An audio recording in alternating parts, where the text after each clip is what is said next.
This is Science Max, experiments at large. Science Max! Oh, greetings, Science Maximites. My name is Phil, and I think I might have overdone it with the science. I mean, what's a better use of science than creating a whole bunch of slime? Well, I did, and you know what? It's really cool. Slime. I love slime. It always makes me feel like a mad scientist, but I need a good mad scientist laugh.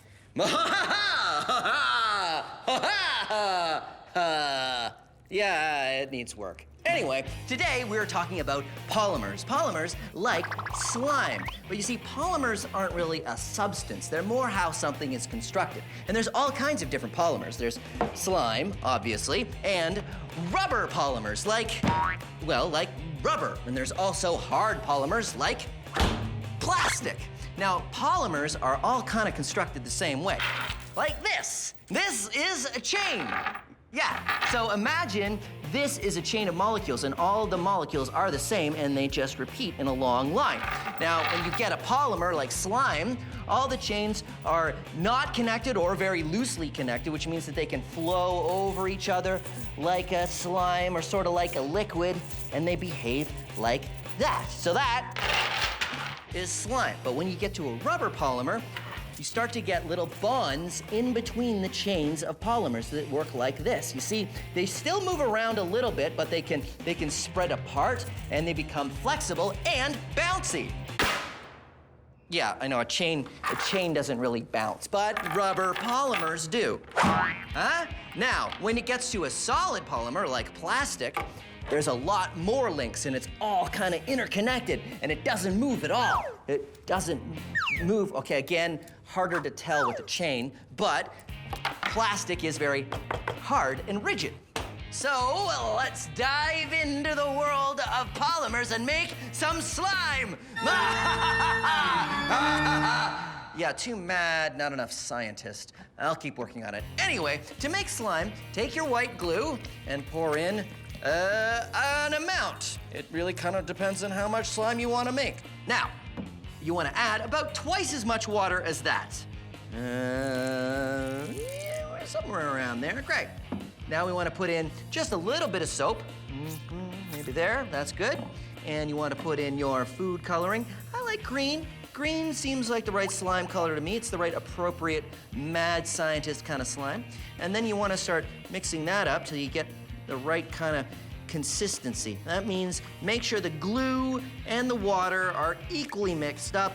Good. And now we're ready to make it an actual slime by bonding the polymers together by adding liquid starch. Very good. And you want to mix it up. When you add the liquid starch, it starts to bond the chains of molecules together, changing it from a liquid to a slime. It's coming along. And there you go, slime. Now, if you want clear slime and not opaque slime, you want to use clear glue and not white glue. But that's basically the recipe. So there you go, slime. Too supervillain? Yeah, okay, well, anyway, all right. 100 different kinds of slime. Yes, it's gonna be so much fun, but we're not gonna make 100 today. Yeah, I know, we're just gonna do our top favorites. Yeah, it's gonna be super great. All right, what are we starting with? So our first slime we're starting with today is some really cool molding slime. Now this slime, actually, if you leave it out overnight, it'll harden, and you can make an imprint of whatever you like. So here, we made an imprint of our little tool there. So we're gonna look at a little bit more liquidy slime, starting with this one over here, which I believe you already know about. This is cornstarch mud. Exactly. You hold this. Sounds I'm gonna good. hold this, and we're gonna try pouring it. Whoa, Whoa. so, see, it's like a liquid, but then if you do it fast, it's like a solid. All right, what's next? Over here, we have some other really awesome types of slime. So right over here, we have some crunchy slime. Crunchy slime? Exactly. Why is it crunchy? Now it's crunchy because we've actually added a few beads inside of it to make it crunchy. So this is some really cool, awesome slime. Here, you take half. And you can feel the beads as you stretch it out. It's so cool. This one is a little harder to clean. Exactly. I'll just do that. All right, so what's next? So next we have some really cool glow-in-the-dark slime. Glow-in-the-dark slime? Yeah, it's so awesome. Ooh. Look at how much it glows. That glows a lot. That's super glowy slime. So to do the different kinds of slime, we need the polymer. Yes.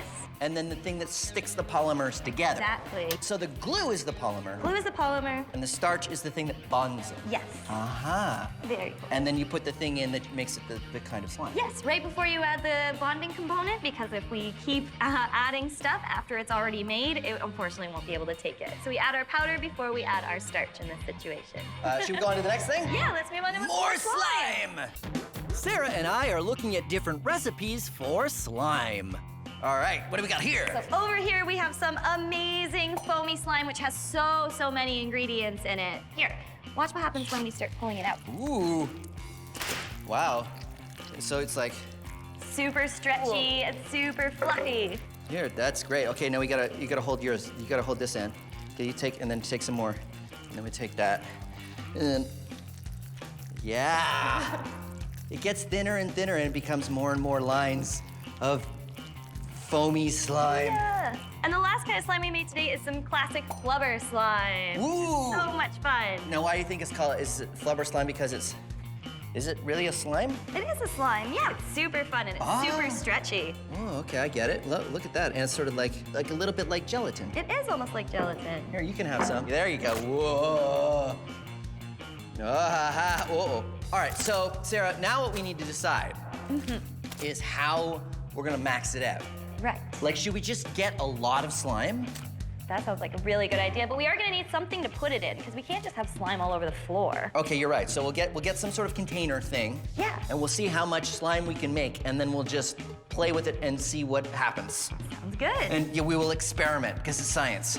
Yeah. Okay, high five. Careful high five so we don't splatter. Okay, good. Okay, let's go.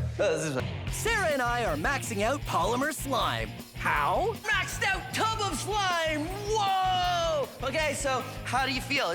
Are we mixed up enough? First, we mix up a bunch of slime in a garbage bin. So with the polymer chemistry, the polymer is generally a liquid, right? Yeah. And the bonding agent makes it stick together. So the more we use, the more of a solid we get. Exactly, yeah. So we want to split it and make it sort of halfway between a liquid and a solid, and I think we're exactly at the right stage. It looks perfect. Oh, yeah. Okay, so let's dump this garbage can in. All right. All right. Then we dump it in. Oh, gross. Turns out we needed more slime. I don't think that's gonna be enough. I think we might need some more slime. Yeah, how much more do you think we need? So we added 11 more.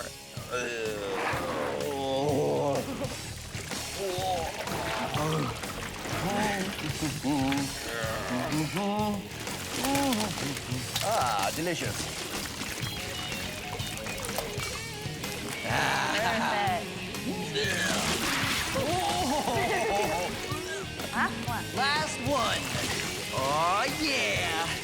Then we experimented. Oh, yeah. We have a giant tub of slime. Because the slime is stretchy, it created amazing bubbles. So do you think I could blow a bubble with the slime? Well, maybe not you, but Do I definitely wanna the air try this? compressor. No, no, I'd have to just put it on my face. I think I've Yeah. already got it on my face. Then there was only one thing left to do. We get in this slime. Can we do that? We can totally do that. This is Science Max. That's so exciting! Going swimming in slime! Yes! Who's going first? You are! I am, obviously. All right, this is how Science Max does polymers. 3, 2, 1. Okay, so where were we? Oh, yeah. 3, 2, 1. Yeah! And remember, don't try this at home. Slime! Sarah and I enjoyed our maxed out tub of slime. So let's recap. Slime is made of polymers. Polymers come in a lot of different forms. It's all about long chains of molecules. And none are more fun to swim in than slime. Do I have slime here?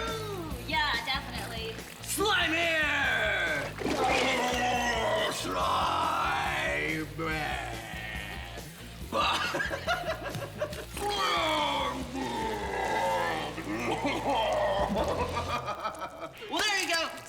Max experiments at large, polymers, slime. Yeah, high fives. Yeah, slimy high five. Yeah. Plastic is great, and plastic is everywhere. But the problem with plastic is it isn't very biodegradable. It doesn't break down in the environment. I'm still on hold. Oh, well, there you go. Back for another couple years, I guess. But here's a way that you can make bioplastic. It's fully biodegradable because it's made of natural materials. The recipe is easy. 2 parts cornstarch, 3 parts water, a few drops of cooking oil, and some food coloring to make it whatever color you want. Purple, science purple. Mix it up and it turns into a paste. Now what you'll need are 2 things. 1, an adult, and 2, a microwave. Put it in for 30 seconds. Clock wipe. There we go.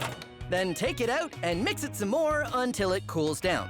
Then you can pull it out and use your hands to sculpt it into a shape or take the shape of something else. Once you put it all the way around, you can turn it into a little flower pot. Once you've sculpted it, You need to wait for it to dry, which will take about a day. Clock wipe. after waiting a day, Huh? What? It's been a day? Oh. you have something made out of bioplastic. Like this little flower pot you can use to grow a small plant.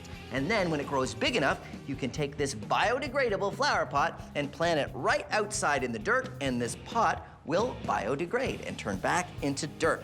Pretty cool, right? Well, let's max it out.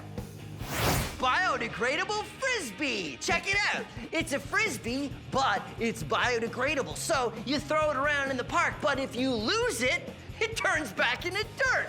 Ha-ha! What, not enough? Okay, clock wipe! Biodegradable lawn chair! Use it for 1 season and then return it to the earth afterwards. I think this is one of my best Science Max. Okay, bioplastic lawn chair, not as strong as regular lawn chair. We've learned that lesson now, so that's good to know. I mean, how would I have known if I hadn't tried it? This is a rubber glove. Well, actually, it's a latex glove. What's the difference? I will get to that in a second, but I'm sure you can agree it's super stretchy. How stretchy? Let's fill a rubber glove with water and see how big it gets. So, difference between latex and rubber. Well, it all comes from a rubber tree. Well, actually, it's a fake tree. It's just to show you how it works. The sap of the rubber tree is collected just like this. There's a spigot, and then the sap goes out and it's collected. It's the same way that the sap for maple syrup is collected. And this is natural latex. If it's dried out, it becomes natural rubber. Latex generally means the liquid form, and rubber means the solid form. But wait, then why is this a latex glove? The glove is not liquid. What's the deal? Well, generally, latex means water-based or liquid, like latex paint. But it could also mean synthetic latex. That's latex that's man-made and doesn't come from a rubber tree. So, we call rubber gloves because they used to come from rubber trees, but now they're usually made out of man-made latex. But either way, they're super stretchy. I wonder how big this is gonna get.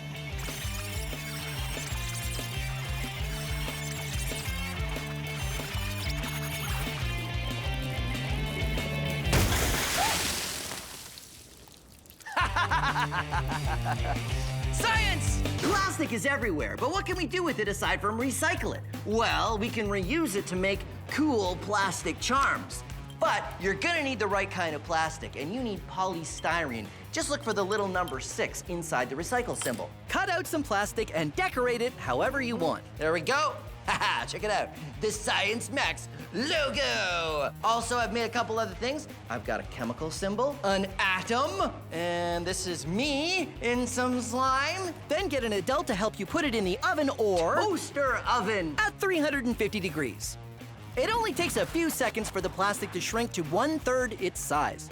The reason why this happens is when plastic is manufactured, it's heated and stretched out and then cooled, and it sort of freezes in that stretched out shape. And when you reheat it, it shrinks back down to the unstretched shape. Get your adult to take it out and wait for it to cool, and you'll have yourself some small plastic designs you can use for keychains, bracelets, name tags, bookmarks, whatever you want, all using the power of polymers. Awesome. I'm gonna make all of those. What was that again? Keychain, ornament, magnet. Magnetic putty in 60 seconds. This is magnetic putty. Thank you. This is magnetic putty. 10 take. This is magnetic putty. 26. This is magnetic putty. 2,635. This is magnetic putty. I can't count this high. This is magnetic putty. Magnetic. Oh, it's not a magnet, it's attracted to magnets. Oh, that makes more sense. This is magnetic putty, and this is a magnet. The putty is made of polymers, which means it can flow over itself. It also has lots of iron filings in it, which is why it's attracted to magnets. This is what happens over several minutes. And there you go, magnetic putty. Here is an experiment you can do at home with friction. This is a toy boat. Yes, you guessed that right. And this is a wooden plank. Correct, that's 2 for 2. I put the boat on the ramp and watch what happens. Nothing! The reason why is because the friction between the boat and the ramp is enough to counteract the force of gravity trying to pull it down. But watch what happens if I raise the ramp to the right height, the boat slides down because the friction isn't enough and gravity pulls it down. But when we change surfaces to this carpet, let's see what happens. Same angle, I can raise it higher, higher, higher, because there's more friction between the carpet and the boat than there was between the wood and the boat. Here's another fun way you can play with elastic force. Take a milk carton. I prefer Science Max milk because it's the creamiest. 2% cream, 100% science. Wrap some elastic bands around it with some popsicle sticks on the bottom, sort of like feet. Then take some clamshell packaging, which wraps just about anything you buy nowadays, and cut out a square or a rectangle. Then wrap some tape around that square with an elastic in it and put the elastic on the feet of your milk carton.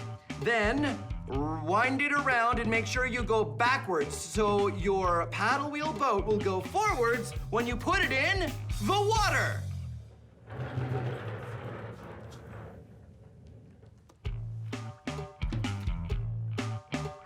And there you go, a paddle wheel boat. Now it is time to max it out.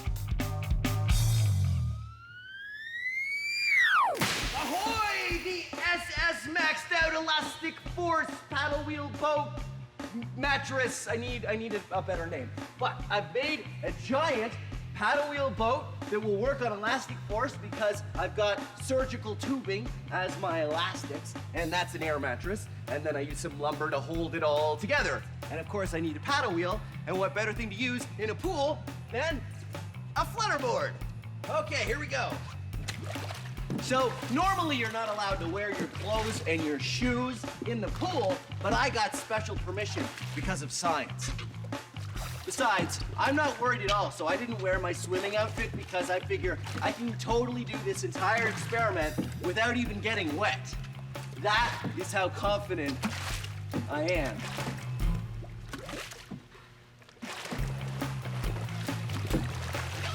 All right, now the tricky part, we'll be getting onto the mattress. Okay, here we go. Ha-ha! Whoa. Ha-ha! The SS Science! Hey, SS Science, that's a great name for this.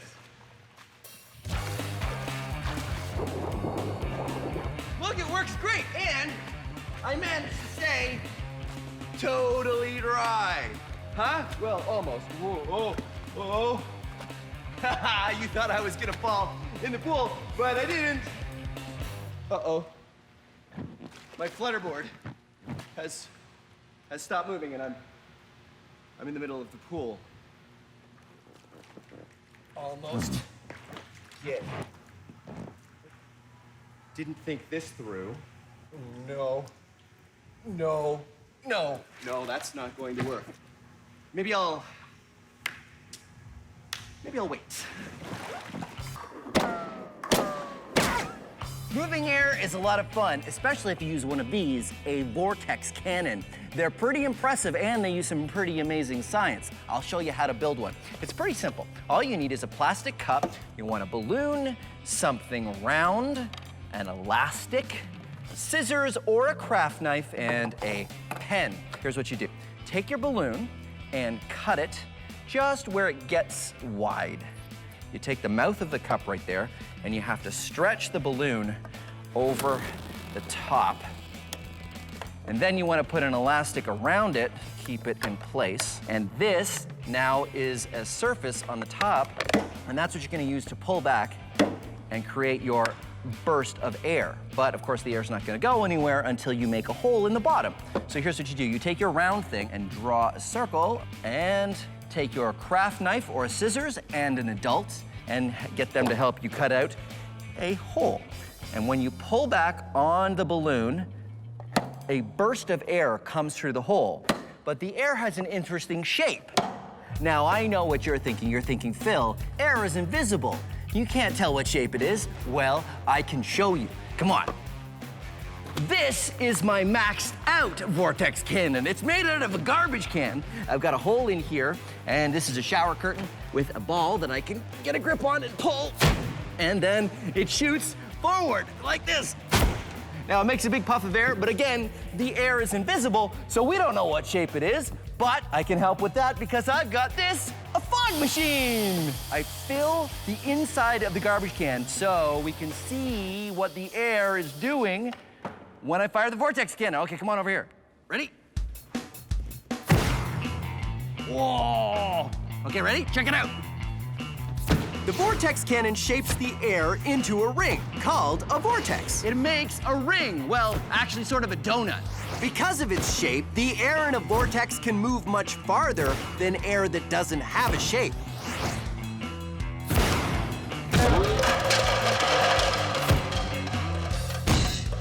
Vortex cannon. Air that has a shape goes a lot further than air that doesn't have a shape. And it's also way more fun.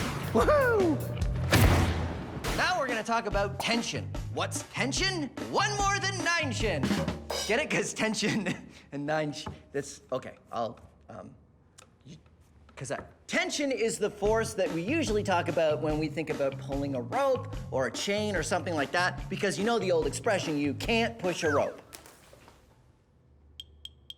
But today we are gonna push a rope. I have a rope right here, and I'm going to push it using another force called flexion. I've got some pieces of plastic here, and they bend or flex. And when they do, they want to spring back. But I'm gonna prevent them from springing back by putting them in between these nuts. And look, the rope now stays up. And I take another piece, and I stick it on this knot, and then I bend it all the way. This is not terrifying. Really, it's not terrifying at all. Okay, good. And then I take this piece, and I put it here, and I bend it around, and so now we have a rope that's being pushed, and we're defying gravity, and we're making a cool art sculpture. All right, one more here. Ooh, okay, here we go. And flexing. And whoa.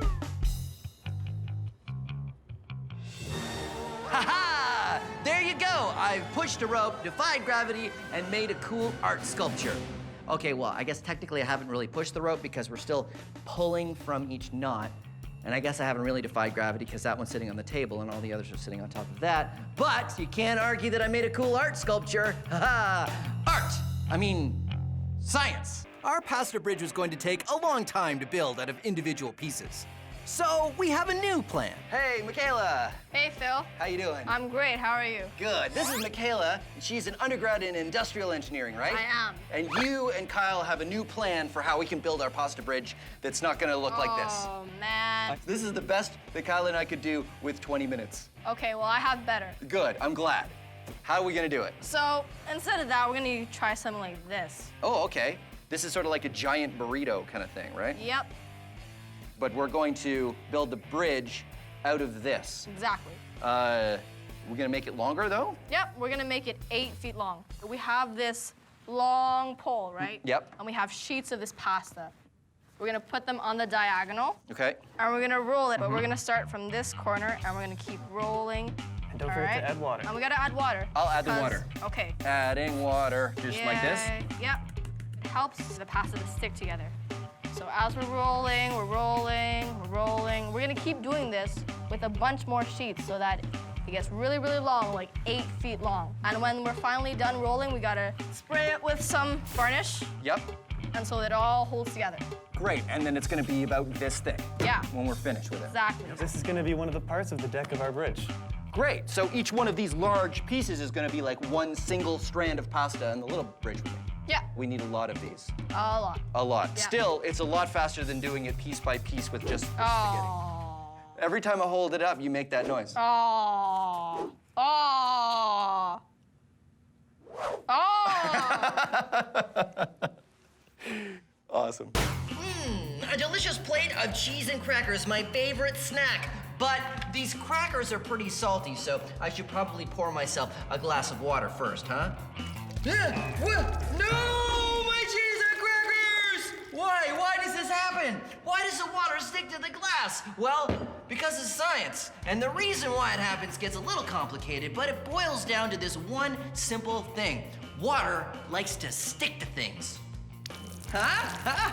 Did you see? Did you see how it stuck? No, of course you didn't. You know why? Because it only sticks on a small scale. See those drops of water? That's water sticking to the surface. But it only works when the surface tension of the water is less than the force of gravity, which is why water drops fall when they get bigger. So it sticks to things. That still doesn't explain why you can pour water out of some containers without any drips, and other containers make it nearly impossible. It's all about the angle. Water will flow very easily when there isn't a large change in direction, like around the curved top of this glass. But when there's a big change in direction, like at the mouth of this teapot, the water can't make that turn as easily. This is also why pouring from a full glass is much messier than one that's less full. Pouring out of a full glass, the water only needs to change direction this much to flow down the side. But from a half-full glass, the water would need to change direction this much. So all this happens because water likes to stick to things. So let's do an experiment and coat this glass with hydrophobic spray. Now, hydrophobic coatings repel water. So if it's repelling the water from the outside of the glass, will we still have the same problem? Well, let's find out. Hydrophobic coated glass, non-hydrophobic coated glass, or just regular glass. Water likes to stick to surfaces, but it can't stick to one coated in hydrophobic coating. That's impressive. Should we try something else? Well, that's one way to solve the dribbling glass problem. Except you can't coat your glasses at home with hydrophobic coating because it's not good to eat. The secret is using a container that has a very sharp angle between where you're pouring the water and the underside of the glass, like this jug. And there you go. Now I can enjoy a nice glass of water with my cheese and crackers. Oh, right. Wait, hold on. I will remake the crackers into, see, look, see, it's fine. It's fine. I'm not really gonna eat that. I'm just kidding. Chris and I are maxing out our hydraulic crusher. Yes. Before we get to that, I have a little game I want to play. Okay, great. Okay. You can pick either the small one. The big or one. Okay. So what's the game? Simple thumb war. I'm gonna press down on this side. You press down that side. We'll see who wins. Okay, ready? Yeah. 1, 2, 3, go. Oh, wow. That was really tough. Why was that so hard? Well, Phil, I'm just really strong. Wait a minute. My turn. Okay, 1, 2, 3, go. Yeah! See, pushing down on this one is way easier. You wouldn't It think that is. the small syringe would be easier. Why is that? The reason for it is that you have to push this one down a lot farther than you have to push this one down. let's see. See how Oh, far yeah. this one goes, and this one's barely This one moving? travels much more. This is how we can exchange a little bit of force over a long distance. That's right. To a little bit of distance and a lot of force. That's exactly right. Just like the lever, it's a mechanical advantage. But in this case, it's hydraulic advantage. That's right. Chris and I push down on small syringes, which gives us more force on our larger syringes. Our crusher was ready to go. Ooh, how about an orange? 1, 2, 3. We squeezed down and... Then we tried a walnut. Are you allergic to nuts? I am not. 1, 2, 3. When we tried a golf ball, we reached the limit of what our plastic syringes and our hands could do. We need to come up with a stronger, more awesome crushing machine using hydraulics. That's right. I have some ideas. Okay, good. We can use metal. We can use metal. And we can we can go bigger as well. Ew, this water is gross, but I'm gonna drink this water. Why? Well, because of science. No, but I'm not gonna drink the water like this. First, I'm gonna use the power of science to help me clean it. How? By using gravel. Gravel, yes, gravel. So, say I've got some dirty water, and there are particles floating in that water. Large particles, your rocks, your wood. These styrofoam bits will act as the large particles. You pour it into the gravel, and the large particles get filtered out. See? Nothing but clean, clean water. Yeah, I know what you're thinking, Phil, that's not really clean yet. That's because we haven't done step 2, sand. Sand? Yes, sand. Let's say that these plastic beads are small particles. That filters out the tinier stuff. There, huh? Clean, right? No, it's not very clean. So, we filter the water in the next step with charcoal. What? Charcoal? Yes, charcoal. Charcoal works just like gravel and sand, except on a microscopic scale. Say these bits are tiny particles you can't even see. The charcoal catches these like the sand and gravel caught the larger particles. This is called a gravel, sand, and charcoal filter. The gravel catches the big particles, the sand the smaller ones, and the charcoal the microscopic ones. These kinds of filters are used all over the world to clean drinking water. Delicious. Science. Phil's weight on 2 toilet paper rolls.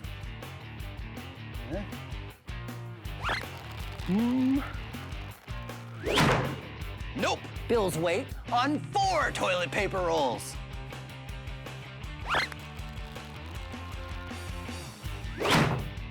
Nope. Bill's weight on 6 toilet paper rolls.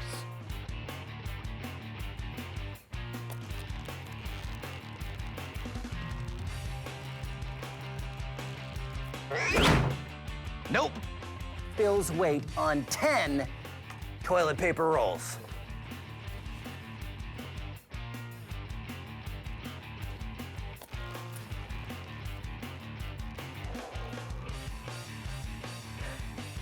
Uh-oh. Ha! Ha ha! Phil's weight can be supported by 10 toilet paper rolls. But what if Phil jumps? Ha ha ha ha ha! Didn't really work. This is an egg. Eggs do not like to be dropped. Oh, fortunately, we can use the power of science to design something that'll keep the egg safe as it falls. Behold, my egg drop contraptions. The thing I really like about this experiment is there's no wrong way to do this. You can come up with any design you want and see if it works. This one here is a bunch of helium balloons. This structure is just to keep the helium balloons on so the egg can touch down very gently. Here it goes. Whoa. And the egg is unharmed, miraculously sound. That one worked really well. Success. This is a giant helium balloon that I think will work pretty much the same way because I think this balloon will drop just slowly enough that the egg can actually just touch and nothing will happen.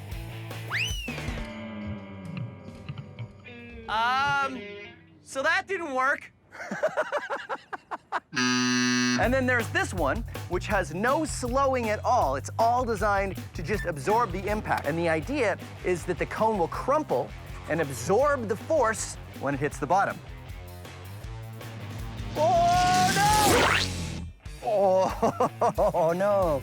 I think it would have worked if it hadn't turned in the air, but it did, and, well, I guess the egg is completely broken. So I'd call that one a fail.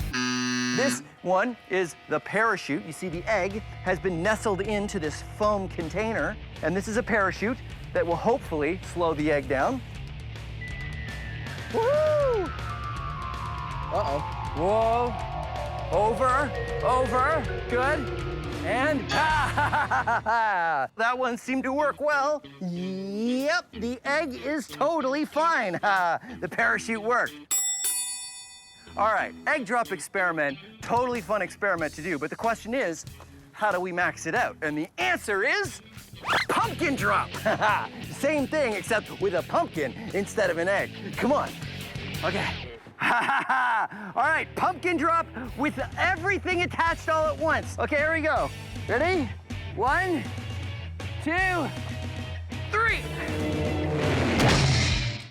So what we've learned from this is the heavier something is, the more force is acting on it from gravity, which means the harder it is to slow down when it's falling. Okay, fair enough. You win this one, gravity, but I'll beat you next time. I'm gonna get a broom. This is a bike tire. It's pretty light, but I still can't hold it from the end of the pole like this with one hand. Nope, nope. But I can if I get it spinning fast enough. I just use this drill, and then I get... Okay, so this is gonna be awfully hard to do with one person. Oh, this is the perfect opportunity to use the Trevor button. Trevor button. Hey, Trevor from the Science Max build team. What are you doing? Maxing this out. Oh, right on. Can you give me a hand for a second? Sure. Awesome. Okay, so you take this drill, and we're gonna get this wheel spinning really fast. Okay.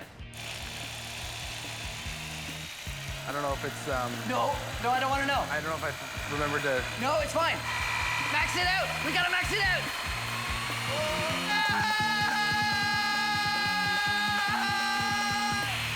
So, because it's spinning, I can hold this heavy weight in the air. How is this possible? Because the wheel is basically a top. The forces that prevent a top tipping, angular momentum, are still working here. This angular momentum resists a change in direction, this way, which is how gravity would want it to tip. Interestingly, these same forces also keep it spinning around me in a circle. So, I can lift a heavy weight in the air just by spinning it. Awesome max out experiment, Trevor. Yeah! What was that? It's my science confetti high five I just made. Well, you know what we should do? What? We should max it out. Yeah, we can make a giant one and then a whole bunch of confetti in it, and then people like jump up and do more confetti that would come out, right? And then so what would happen is there would be all this Trevor? All right, pliers, battery, copper wire. Now, if you've already done the electromagnet experiment, here's another experiment that uses all the same materials, plus these. Ha! Neodymium magnets, some of the strongest magnets you can get. So, here's what you need. A battery, some neodymium magnets the same diameter as your battery, copper wire, and some pliers. So here's what you do. First thing is you put the batteries and the magnets together, like that. Then what you want to do is bend the wire so it's touching the top of the battery and goes around the battery and then touches the magnets at the bottom. Here's what that might look like. I say might because you can do any shape you want. I've made a coil here, and if you put it over the battery, you'll see it only touches the very top of the battery and the magnets at the bottom. And if I let it go, it spins. It's a homopolar motor. What happens is the battery sends an electric current through the copper wire, and that turns it into an electromagnet, which is attracted to the magnets at the bottom, and it spins. So now let's max it out. Aha! A D-cell battery, which is larger and, of course, larger neodymium magnets. And you do the same thing. Make a coil that only touches the battery at the top and at the magnet, and ha-ha! It spins! Maxed out homopolar motor. But don't worry, this is not the biggest size we're gonna do. Come on. Maxed out homopolar motor. I have 27 D-cell batteries, a giant copper tube, and a neodymium magnet. So I'm just gonna, and then we get rid of that. Put this down. Okay, so the first thing I do is attach the neodymium magnet to the batteries. And I've got all the batteries taped together here so they'll sort of stand up like this. Huh? Giant stack of D-cell batteries. Okay, now what I do is I take the copper coil. I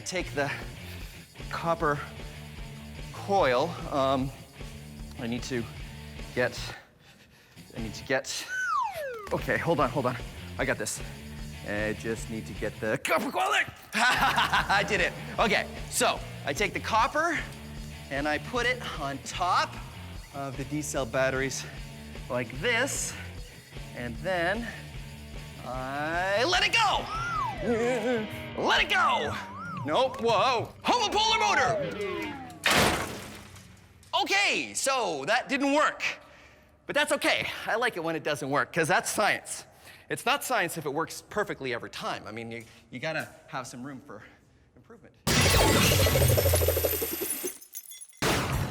Whoa. This is a Prince Rupert's drop. It's a piece of glass that has a long snaky tail and a bulb at one end. So what's so interesting about a glass tadpole? Well, I'll show you. And remember, this is just glass.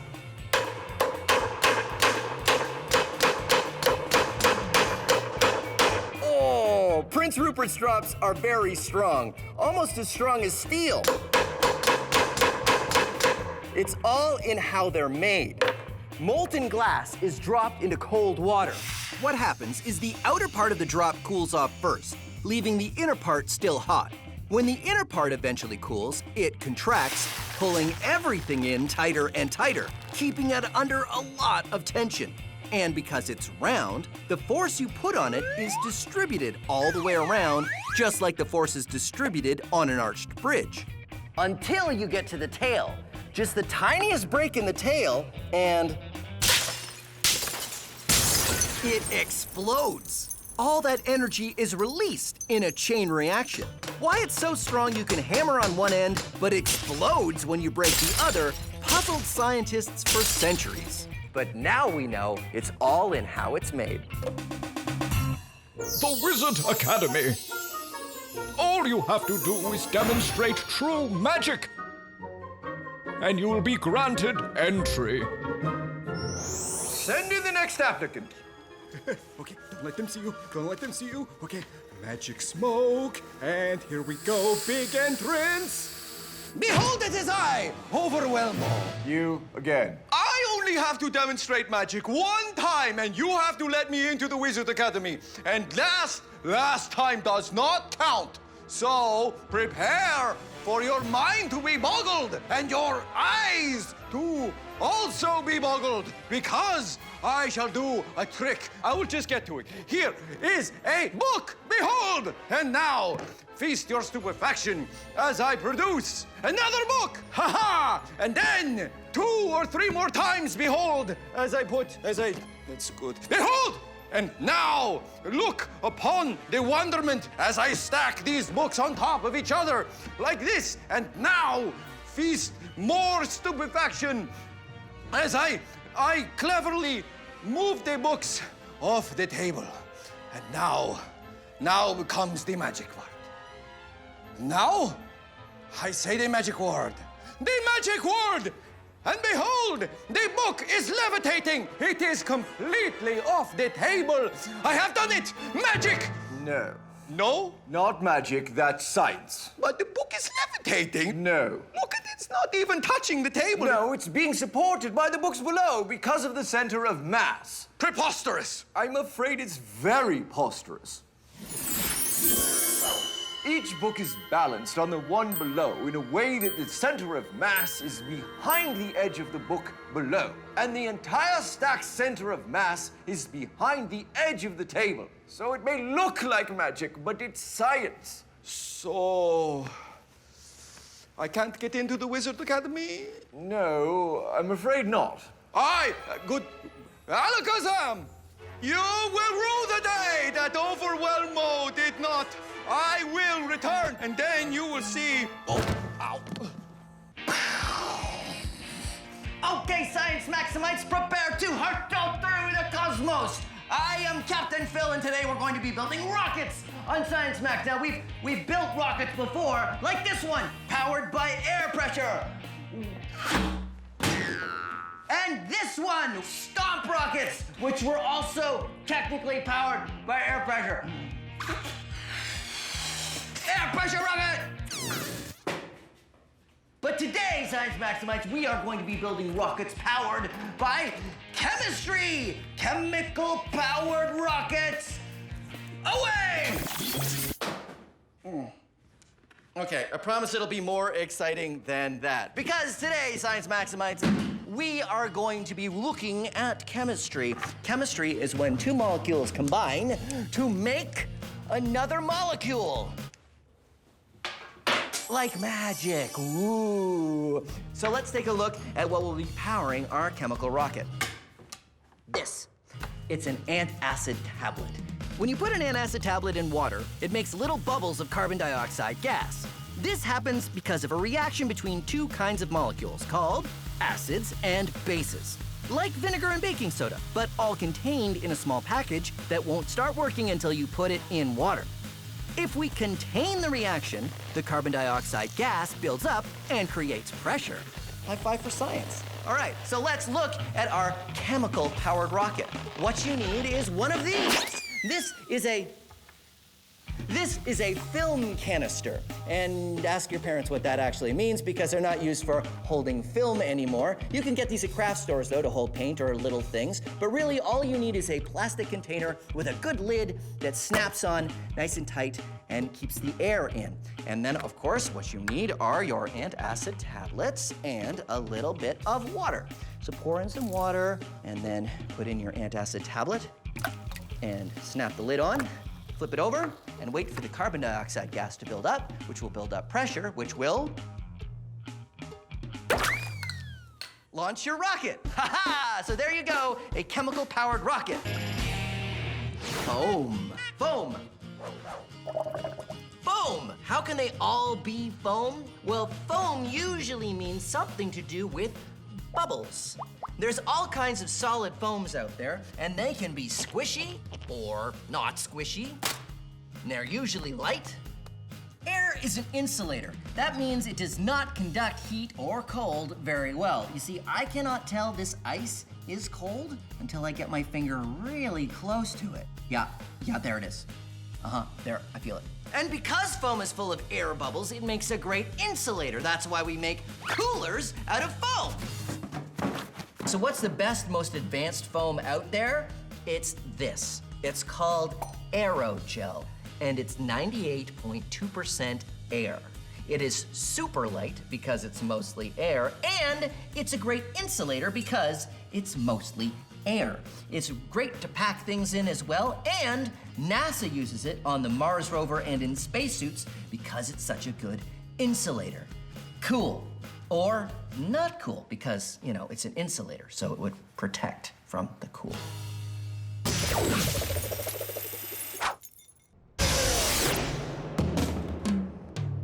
And that's the last one. Lisa and I are maxing out our chemical-powered rocket, not by making it bigger, but by making more of them. How many more? 400 caps all glued down, 400 antacid tablets, or part of, all glued down, and they're glued on this fancy-pantsy spinning surface. So we rotate this part upside down. We fill each container with a little water and snap it on underneath. This way, the antacid tablet and the water don't mix until we flip it back over. It also allows us time to snap them all on. Okay, ready? Ready. All right, 400 containers. Here we go. Let's do it. Once we flipped the board back over, the reaction started taking place, building up carbon dioxide gas and increasing the pressure until... What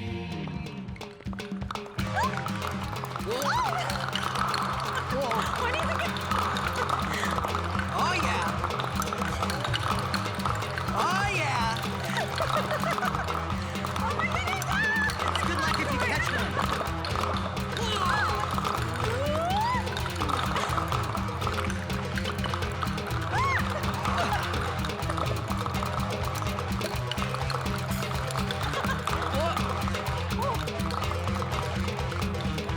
Wow, that one went really high. Oh! Awesome! That totally was great.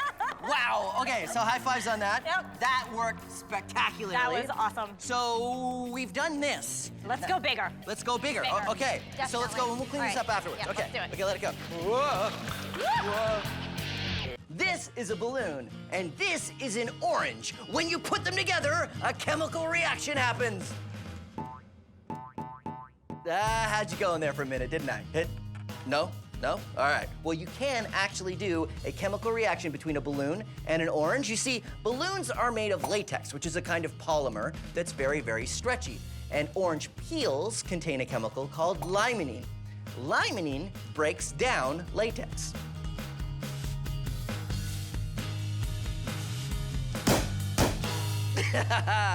So, we have 3 questions. The first is, why does this happen? Well, like I said, it's all chemistry. You see, balloons are made of polymers, chains of molecules held together by chemical bonds. A limonene molecule attacks those bonds. Nom nom nom, nom nom nom, nom nom nom, delicious. And breaks it, that separates the polymers, and that pops the balloon. But remember, it only works with natural latex. So make sure you're using natural latex balloons. Second question, why do they call it limonene when it's in orange peels? I mean, yes, it's in lime peels and lemon peels, but the chemical itself smells like oranges. They should call it orangenine or citrus fruitinide or... Anyway, third question, should we max it out? Of course we should, come on. 200 balloons versus 2 bottles of limonene. Ready? Go!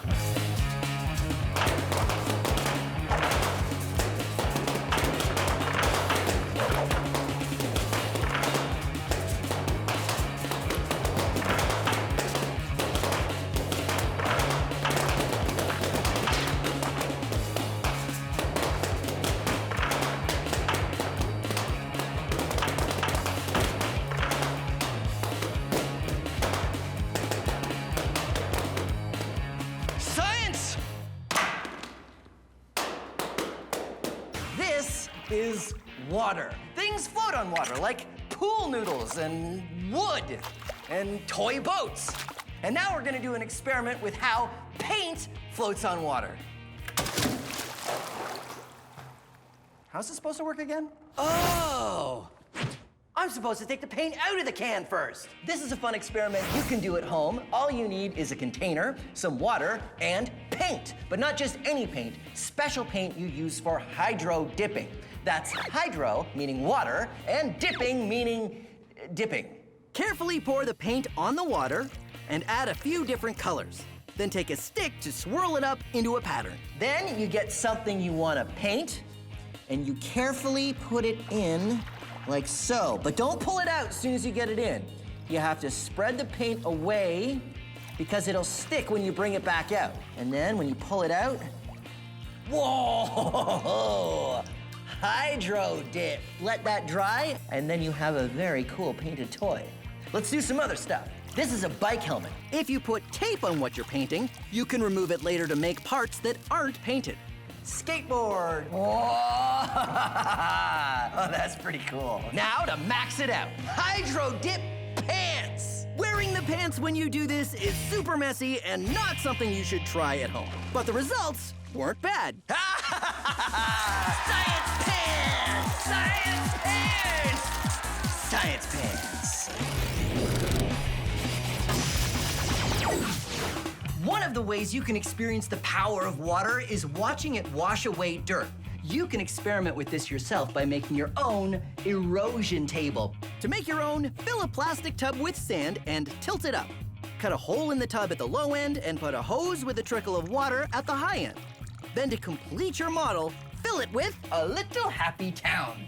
This small model shows how rivers cut their course to the ocean by following the lowest point. Try to design your town and the layout of the ground so the river goes around the buildings. I'll see you later. I'm gonna take a swim in the river now. There are lots of ways to experiment. Change the amount of water, or the steepness of the angle, Look at the soil, it's all getting eroded over here. or the way the town is laid out. Every time you do it, the river goes in a different direction. And have fun. Oh, phew, I'm tired. I'm just gonna lie down.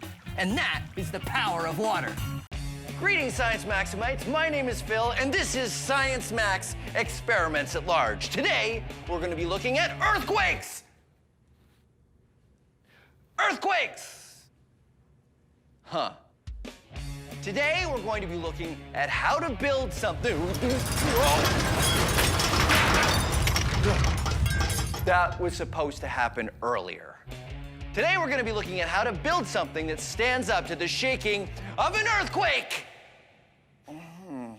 Earthquakes happen when two plates on the Earth's surface rub together, and it causes the ground to shake.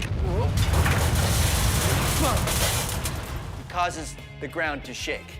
Sometimes it shakes a little, sometimes it shakes a lot. Chances are you do not live in a place that has earthquakes. But if you do, ask an adult what to do during an earthquake so you can be safe.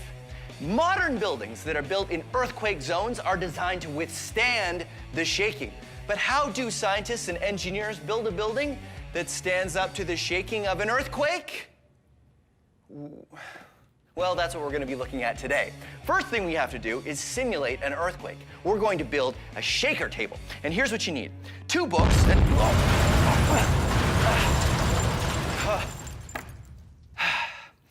Two books, 4 elastic bands, and 4 rubber balls. Oh, wait. Okay. 4 rubber balls. All right, so the first thing you do is actually take your 4 elastic bands and wrap them around your books. Put 1 set on one side, 1 set on the other side, till you have that. Then you take your 4 balls and you stick them in between the books in the middle-ish area. But you don't want to have them too close to the edges. And now 2 at the back, and ta-da! You've made your own shaker table. What are you shaking, you ask? I will show you. You build a tower. Like this one here that I built out of building blocks. So here's what you do. You'll need your base to be securely attached to the shaker table. I use painter's tape because it'll come off again without harming the books. And what I want to find out is just how much shaking this tower can take before it falls apart. Ready? Oh. And there it goes. And when you've done that, what you do is you be a Science Maximite and you design another tower. And you tape it down to your shaker table and see if you can make this tower fall down in an earthquake. And if you built it really well, probably won't. But you don't have to just use building blocks. There's all kinds of other materials you can use. Check out this building, which is really tall, and you'll see there's a cup at the top, and that's for a baseball. Put it up at the top, and that means there's a weight up there. And then we shake it, and we see what happens. Oh, oh no! Oh, there it goes. Mouse trap.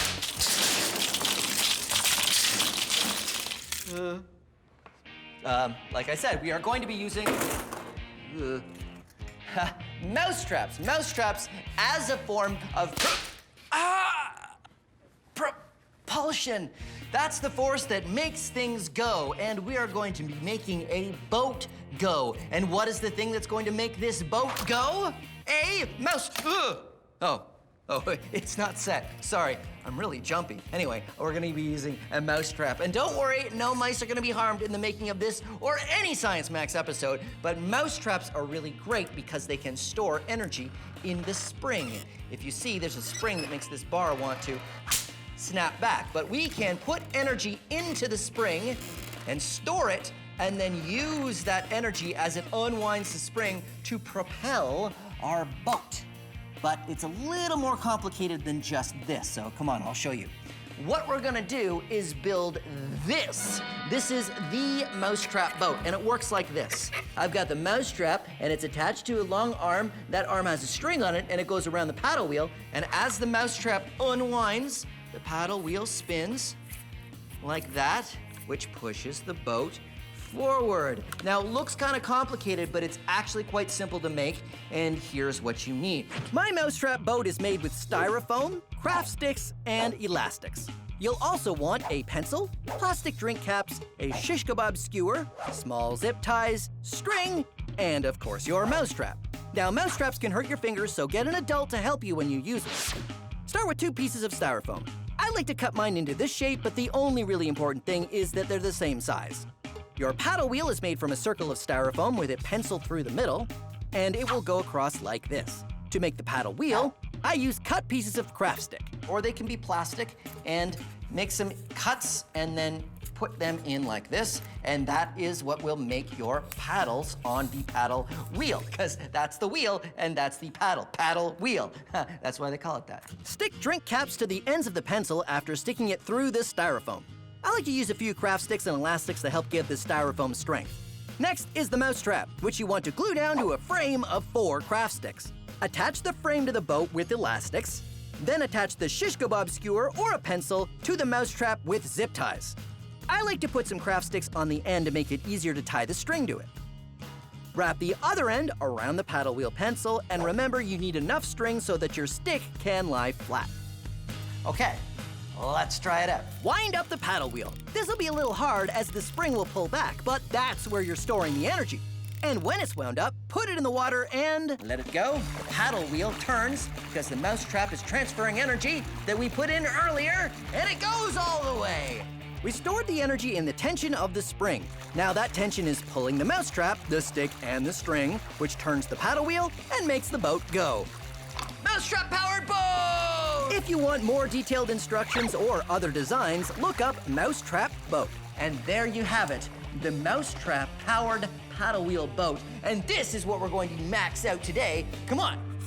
Greetings, Science Maximites. Today we're using fizzy drinks in our experiments. And a fizzy drink is just water with bubbles of carbon dioxide gas dissolved in it. So I thought since we exhale carbon dioxide, I could make a fizzy drink by just blowing bubbles in this water. Doesn't seem to be working though, does it? I don't see any bubbles, do you? No. Water does absorb carbon dioxide gas, but I don't have a fizzy drink. Weird. Time to check the book of science. Oh, in order to make bubbles, you have to have pressure. So... This is an air compressor. It takes air and compresses it, puts it under pressure. So...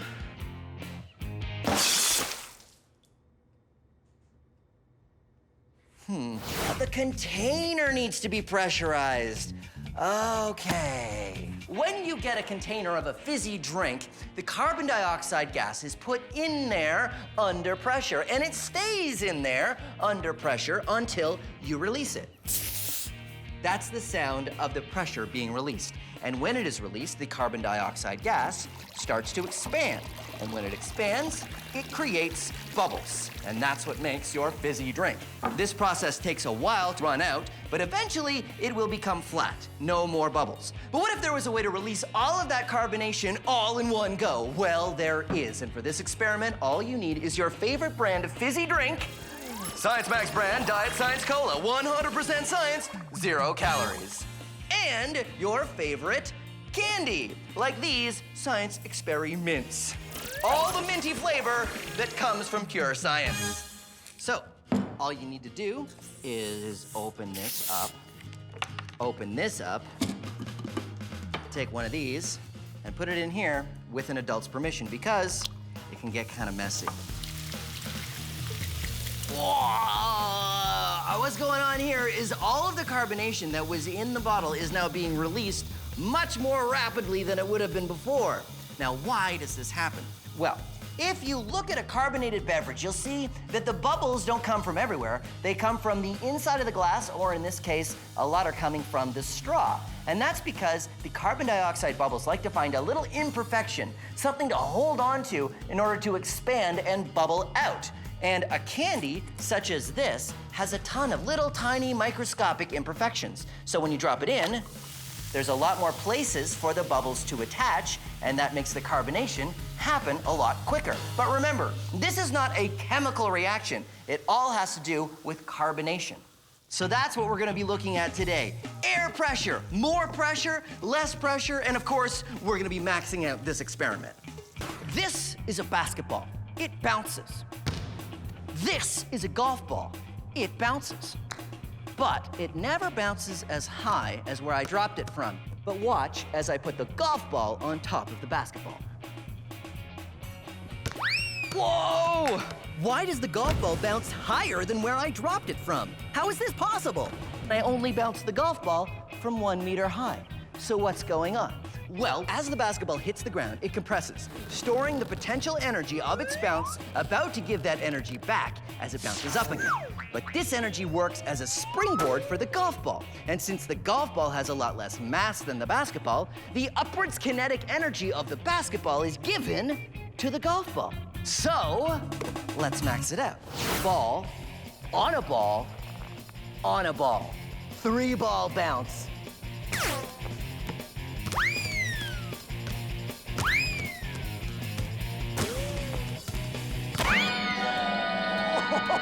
Oh, did you see that?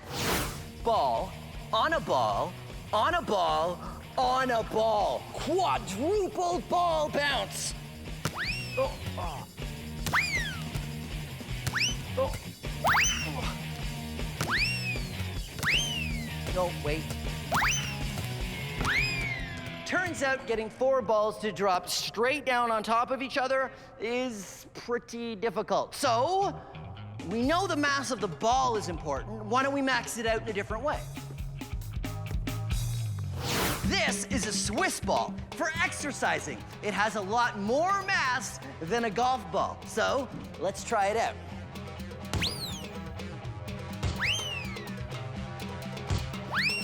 There you go. The transfer of energy between balls. A great way to lose golf balls.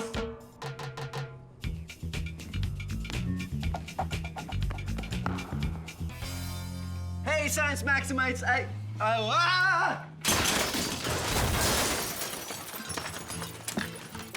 Slippery. But that's okay, because today we're talking about friction.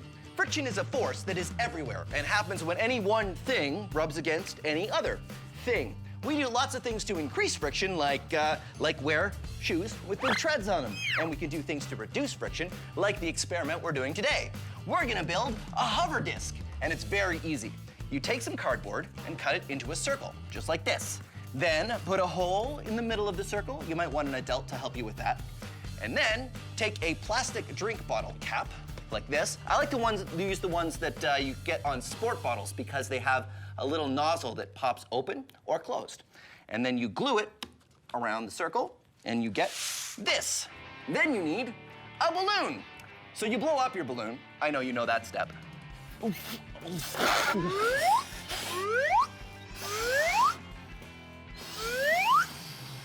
And then twist the balloon so it doesn't get away from you. When it's nice and twisted, you can stick it over the drink bottle cap like this, and then untwist it. And this is why I like to use the plastic drink bottle caps that come from sport bottles, because you can open it when you want. And when you do, your disc rides on a cushion of air, reducing the friction with the table, and it's almost like it's sliding on ice. You can also use CDs if you want to do a different design. Just make sure you're using CDs you never want to listen to again. Now, if any of this is too fast, don't worry. You can always go to the Science Max website, where we have all of the instructions. Nothing like a fizzy glass of water. And now there are ways for you to carbonate water at home with something like this, the Science Max Carbonation Station. You have a bottle of compressed carbon dioxide gas that's hooked up You take a bottle of tap water, attach it, and carbonate it. Voila! Carbonated water. But this is Science Max. Why just carbonate water? Let's carbonate everything! Let's carbonate pickle juice.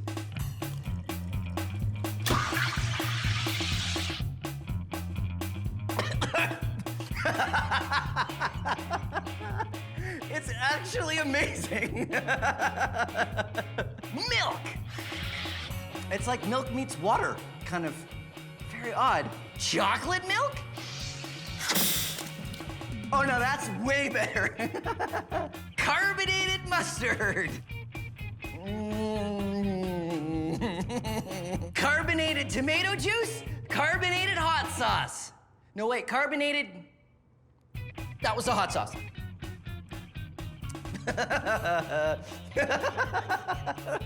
No. Carbonated clam chowder. Oh, there you go. Carbonation. Not just for water anymore. It is definitely not for clam chowder. No, that's just a big bowl of no. Never again. Greetings, Science Maximites. My name is Phil, and it's moving day today on Science Max Experiments at Large. Let's see, where do I put this? This is probably a good spot. Today, we are moving air. You probably don't think that moving air will have a huge effect, but you'd be surprised what you can do by just moving air. But don't worry, we're not just gonna move the air around in boxes. We are going to build a rocket! And this rocket uses the science of stomping on something with your foot. This is a stomp rocket, and it works by stomping on this plastic bottle, and air shoots through this tube and pushes the rocket up into the sky. And here is how you can build one of your very own. And remember, if I go too fast, don't worry, all of the steps are on the website, so you can follow along at your own speed. All you need is a 2-liter plastic bottle, 3 kinds of tape: electrical tape, duct tape, and science tape. Science tape is just the same as invisible tape, but I use this kind of tape for science. Then you want some plumber's tubing and some construction paper to make your actual rocket. First, you want to take your plumber's tubing and cut it into 3 lengths. And when I say you, I mean an adult, because you need to use a saw. So you saw it up into a long piece, a short piece, and an elbow piece. We want to make a long tube at the top, and then we also want to make a tube at the bottom so we can attach our 2-liter bottle to. And there we go. Ta-da! Ready to go. But of course, it doesn't stay up, so we have to attach it to a base. And it will look like this. And you see, it's been attached with duct tape here, and I've used electrical tape, and I've wrapped that part around there. Now, building the rocket. Wrap the paper around the tube and tape it with your science tape. Tape the top closed so no air escapes. Then cut a semicircle to make the nose cone, and 3 hoops for thrusters, and tape them to the bottom. There you go. The rocket fits on the tube just like that. And when you stomp on this bottle, it launches. But here's the most important part. The one most important rule of launching rockets. You shoot rockets outside. Come on. Once you get outside to a nice open area, and you bring your safety glasses with you, all you need to do to make the stomp rocket work is, of course, stomp on it. You ready? Here we go. 3, 2, 1. Whoa! You see that? That was amazing. Here is something mind-bending you can do with pulleys. These buckets are attached to the table through a pulley.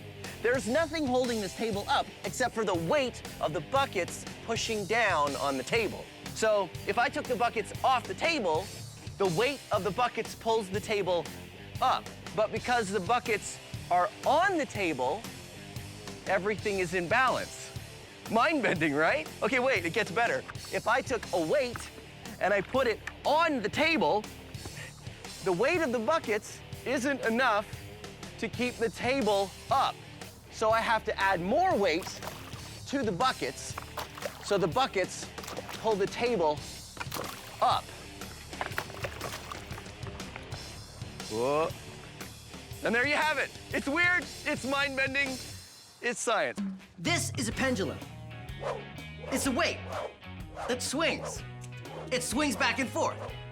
Pendulums are pretty simple. It swings back and forth. Predicting the path of a pendulum, pretty simple.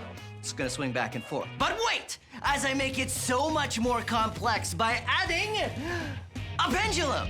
Now I've got a pendulum down here, and that one swings back and forth, and I've got a pendulum up here that swings back and forth. What will happen to this part of the pendulum when I let it go? Can you predict? Let's find out.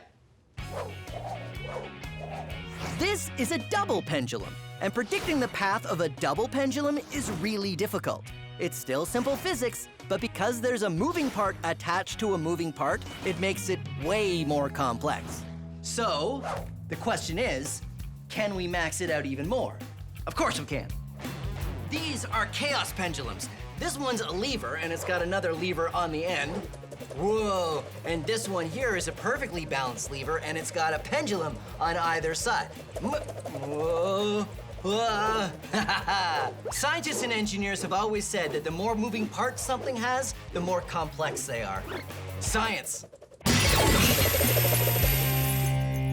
This is ferrofluid. It is ferromagnetic, which means it's attracted to magnets. And I know what you're thinking. You're thinking, it's not that interesting. Well, watch as I put it next to this magnet. Very interesting. And because it's a liquid, it behaves in very interesting ways. Watch this. Unlike most things ferromagnetic, like paper clips or iron filings, ferrofluid is a liquid, which means it behaves in a unique way. The spikes it creates are following the magnetic field lines of the magnet. You can see the magnetic field in 3D. It's even more impressive when we max it out. This is ferrofluid outside of a glass jar. Now, it's sitting in a pool around this electromagnet. And this is a dial which I can use to change the voltage of the electromagnet, making the magnet stronger. Watch this. Changing the current going to the spiral in the middle turns it into a magnet. The more current I put in, the stronger that magnet becomes, allowing the ferrofluid to climb the spiral to the top. And remember, even though it looks all spiky, it's still a liquid. I will demonstrate with my plastic spoon.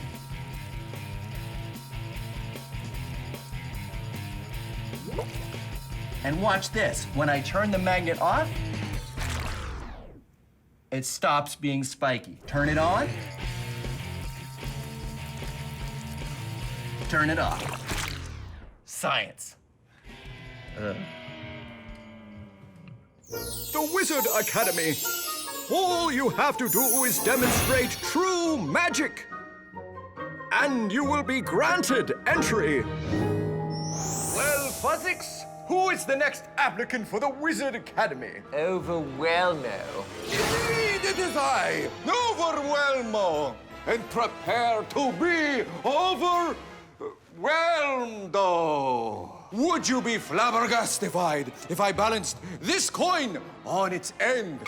Not really, no. But would you be impressed if I was to balance this coin on top of this coin? Possibly. Prepare to be flustered and stupefied. Stupeflustered as I balance 3 coins on their ends on top of this glass. Well, that certainly would seem like magic. Let us see. Okay. No pressure, Overwhelmo. You can do this. And now, I say, a magic word. A magic word! Ha ha ha ha! And now you must let me into your academy. Wait. What's under the cloth? What cloth? This cloth? Nothing. Oh, Is that a magnet? this? No. The pull of the magnet is what's keeping those coins up. The magnet is just strong enough to keep the coins from falling. No, this is set dressing. It's just. It was a good trick, but it's science, not magic. Well, yes. And you will see! You will see! I will be back! I, Overwhelmo, will return! And I will do such magic that you will need extra socks, because I will knock them off with my magic, you will need at least 2 pairs of socks, maybe 3 pairs of socks. We can still see you. No, you can't. As you may have already guessed, today is about friction, and here's a really easy friction experiment you can do at home. All you need is a piece of wood. You don't need the frame, and you don't have to do anything fancy to it. Just put one end up on a couch or a coffee table and make a nice ramp. Then you want something to slide down that ramp, and I like to use a piece of wood. Now check it out. Wood ramp, wood block. The friction is so much that the wood slides to there. Now what I like to do is take a little flag and mark the results. Recording the results is good science. Now here's where it gets fun. Get another surface and attach it to the wood, like carpet and wood. Let's see how far this goes. Not as good. All right, record the results. Cardboard. Ooh, nicely done, cardboard. Foam.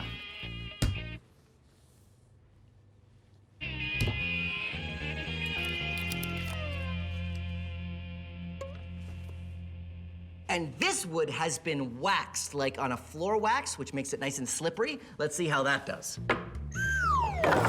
Ooh. And now the ultimate ice attached to wood. This is actually harder to do than I thought. All right, let's try it out.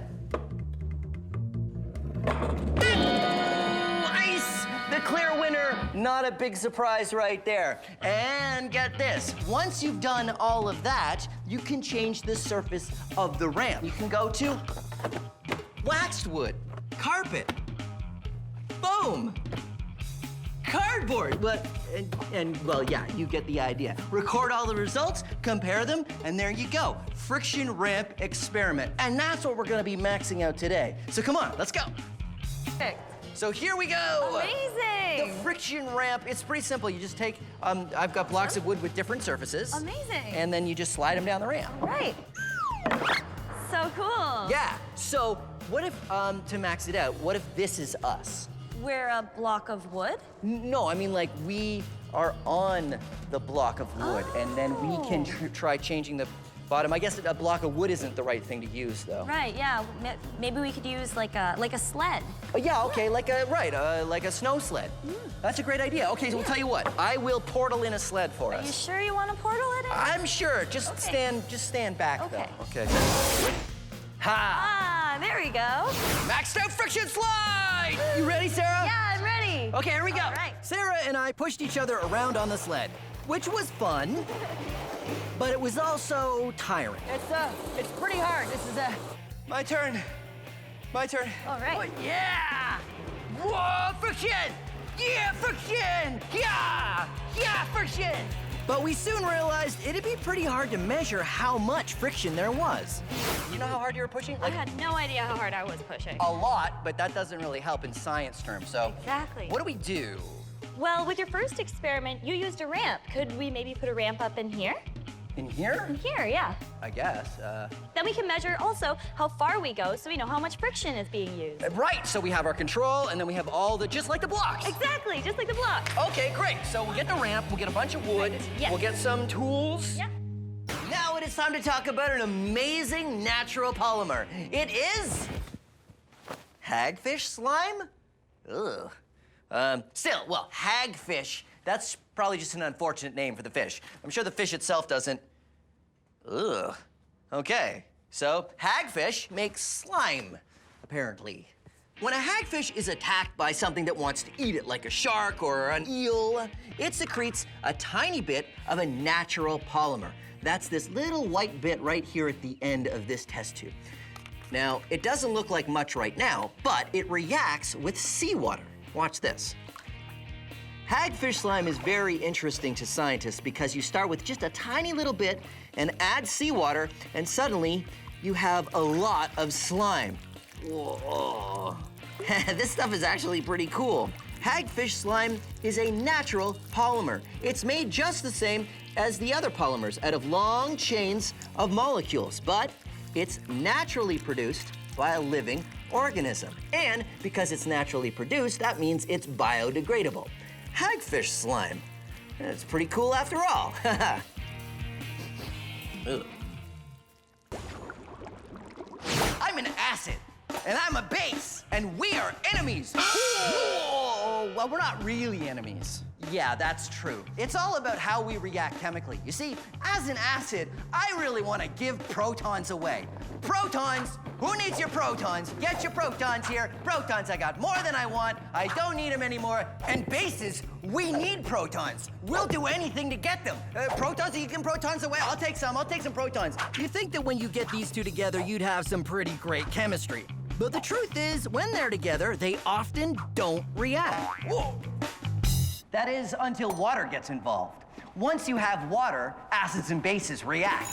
Whoa. Here, take some protons. All your bases belong to us. Here you go. Take some protons. I don't need more. I want more. I want have more some of those. protons. Here. Water is a solvent, allowing the chemical reactions to take place. Depending on the strength of the acids and bases, that reaction can be mild. Would you like a proton? Oh, no, really, I could. Please take it. Oh, well, thank you, that's very generous. Have another. No, perhaps, maybe I will. Here's Yes, one. Okay, maybe just one. But if the acids and bases are strong, the chemical reaction can be really extreme.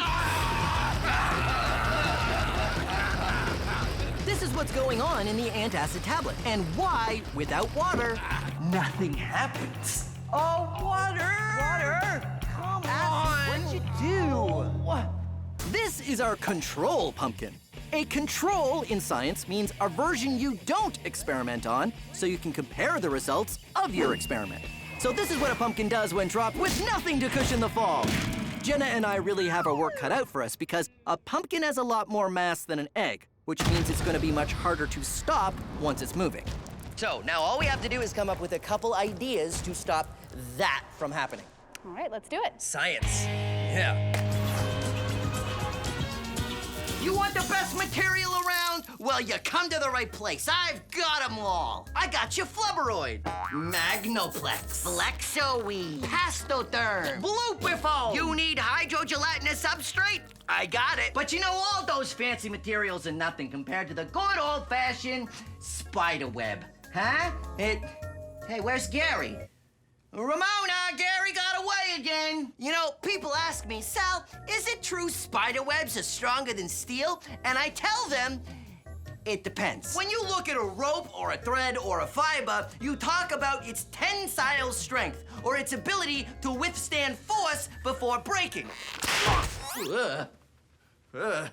But you're comparing different things, so you have to compare them by thickness. So if you're comparing a steel cable to a spider web of the same thickness, then yes, steel is stronger. But spider web is 6 times lighter than steel. So if you are measuring strength to weight, spider web wins every time. Gary! So why don't we build more things with spider web? Well, for one thing, it's sticky and difficult to work with. Almost finished knitting the spider web sweater. It's only gonna take me about 80 more hours. And it's not easy to train spiders. Okay, Steven, one long, non-sticky thread and you get a cookie, okay? And, hey, where's Marco? And Petunia. Huh? But no need to train spiders now because modern science has surpassed the spider web. Enter carbon nanotubes. Huh? This thread doesn't look like much, but it is made of tiny little tubes made of carbon atoms. Think of them like a straw, but a really long straw. Carbon nanotubes are incredibly light and strong. Remember when we compared strength to weight? Well, steel is heavy. Spiderweb is about 6 times stronger by weight, and carbon nanotube is about 50 times stronger than that. That's so great. So why aren't we making everything out of carbon nanotubes? I'm gonna knit a carbon nanotube sweater. Well, first we have to make them cheaply enough to be affordable. There you go. One carbon nanotube sweater. $480,000. But material scientists all over the world are hard at work trying to find ways to make carbon nanotubes faster and cheaper. And soon, they'll be everywhere. And then spiders can go back to spinning their webs in peace. There you are, Gary. Where's everybody else? With Petunia and Marco and... What do you mean they're in my jacket?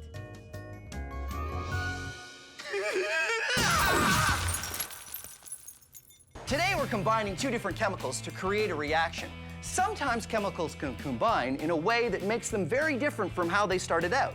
For example, this is sodium, or Na on the periodic table. Now, the sodium tablets are in mineral oil because sodium reacts very strongly with water, even the water in the air, or especially the water in my skin. Watch what happens when I drop a sodium tablet into this beaker of water.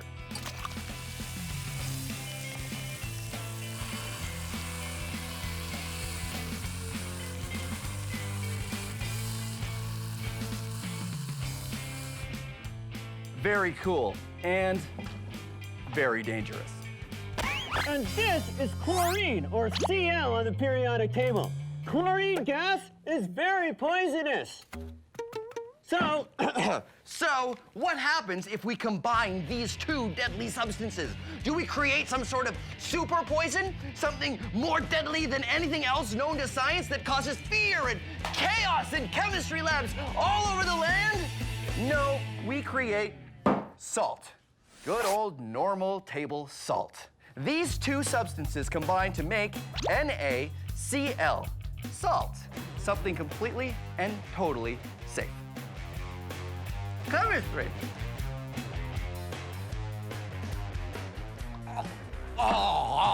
This is a chain of beads, and this is glass. Now, if I was to drop the chain of beads, what'll happen? It will fall. Yes, that's right. It'll fall because of gravity. But watch this. This side goes up. Why? Because of gravity. Wait a minute. Why does one side go up because of gravity? Well, it gets a little complicated, but I can explain. But I think I'll have to put the beads back in the glass. Okay, so what's going on? Well, when this part of the chain starts falling out, it gets longer and longer, and it has more mass than this side of the chain. And if it has more mass, then it has more inertia. And when it starts yanking out very hard, this side of the chain gets yanked up out of the glass very quickly. When it gets yanked up hard, it flies into the air. But then, of course, the direction has to change, so it goes around a curve and then goes back down. Because of the speed that it's going, that curve starts lifting up over the top of the glass. And that's how it works. There's a big difference in energy because this chain falls far. I try it from here, and it doesn't work as well. Why? Because the drop from here to here isn't as big. You want lots of force acting on the falling chain, which means the higher you do it from, the better it works. So maybe we should max it out. Yeah. But wait, we should wait for it to stop. And now let's max it out. This is a really long chain, and this is a really long drop. Let's see what happens.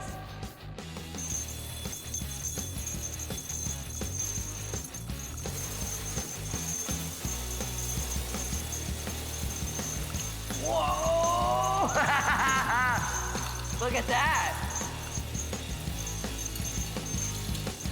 Whoa! Super maxed out! Science! Our hover disc worked well. So well that we decided to build another. If we have two hover discs, then we can race them using different kinds of friction to push them along. Something that has low friction, like a dust mop, and something that has higher friction, like a pole with rubber balls at the end. Rubber has great friction. That's why we make car tires and the treads of our shoes out of rubber. Okay, we have a giant race course that we've set up. We've got two low-friction hover discs, and I'm gonna use the low-friction dust mop version to propel my hover disc. And Helena, what do you have? I have the high-friction rubber ball stick. Start your engines! on your marks, get set, and go! And we're off. Remember, Helena and I are using very different methods to get our hover discs moving. I'm using a low-friction dust mop, and Helena is using high-friction rubber balls. As you can see, my low-friction dust mop doesn't make enough friction with the ground for me to push myself. Helena, on the other hand, is having no problems. Go ahead, you can beat him! He's way back! Forward! Bit further! He's way back! For the win! It's Helena! Jay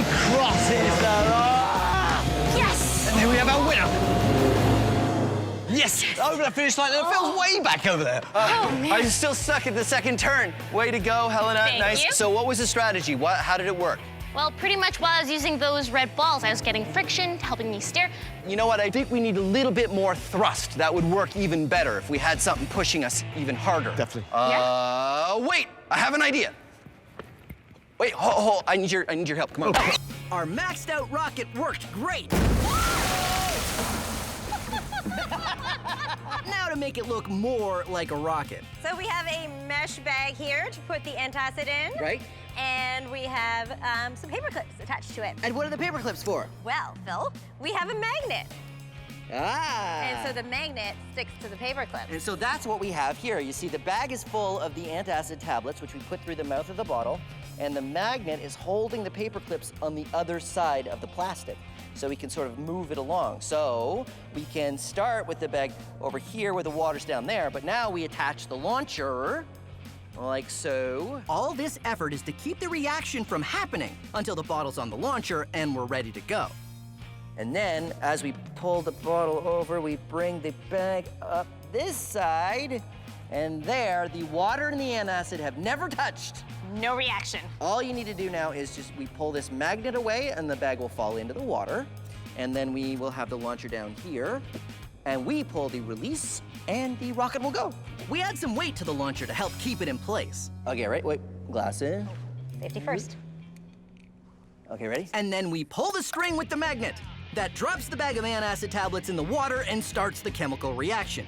Because we have a latch holding the bottle down, we can wait until the chemical reaction happens fully. And there's a lot of gas pressure in the rocket before... 3, 2, 1, launch! Woo!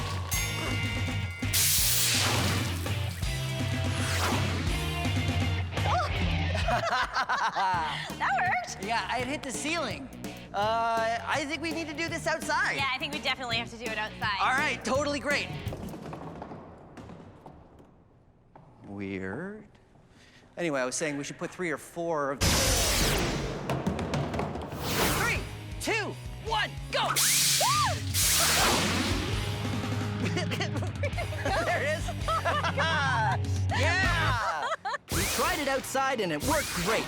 The only thing left was to max it out even more. So, larger chamber? Yep, more antacid. More antacid, more air, more water. Absolutely. Bigger rocket. Okay, so you know what? I know how to splice 2 bottles together, and we can increase the size of the chamber.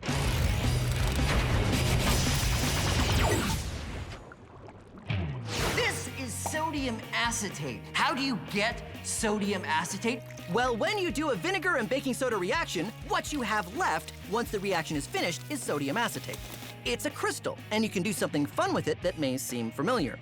You make a super saturated solution of sodium acetate by heating water and dissolving as much as you can, and then when it cools, you can get the crystals to reform.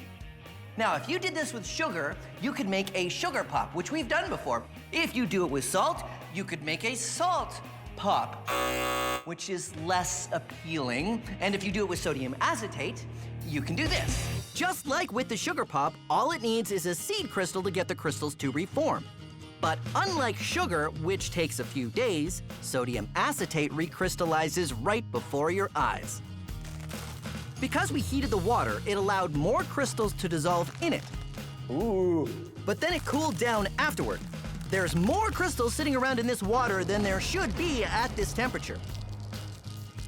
They want to turn back into crystals, and all they need is something to start them going. I've colored this one green because, I don't know, science. Maybe it'll look cool. A tiny crystal on the end of the stick is all we need to start the reaction happening. Whoa! Wow. And there you go, sodium acetate. That one wasn't done yet.